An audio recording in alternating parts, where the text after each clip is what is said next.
대법원이 국정농단 사건 뇌물과 관련해 사실상 판단을 확정한 뒤에 사건을 내려보낸 만큼 이 부회장 측은 유무죄 대신에 양형을 다투겠다는 입장입니다.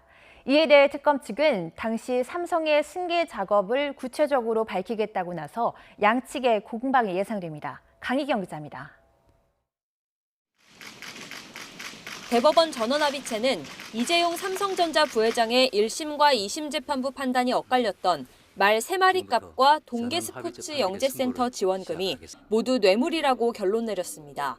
특히 영재센터 지원금과 관련해서는 당시 이 부회장에게 경영권 승계 현안이 있었고 부정한 청탁의 대가로 지급된 것이라며 제3자 뇌물이 맞다고 판단했습니다.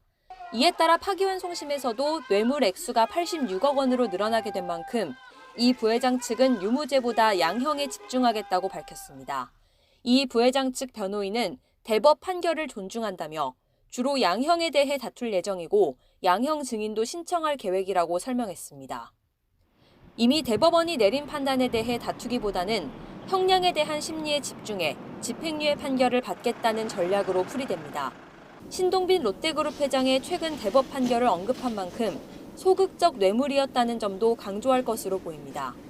특검 측은 이 부회장의 경영권 승계 작업 관련 정황을 더 구체화해 죄질이 좋지 않다는 점을 강조할 것으로 보입니다.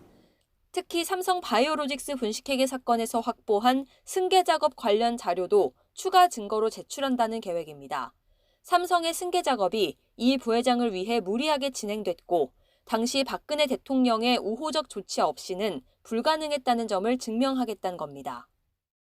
특검 측 공세에 이 부회장 측 변호인이 대법원 판단 내용에 대해 더 구체적으로 심리할 필요가 없다고 재차 반박에 나선 만큼 승계 작업을 둘러싼 양측의 거센 공방이 이어질 것으로 보입니다.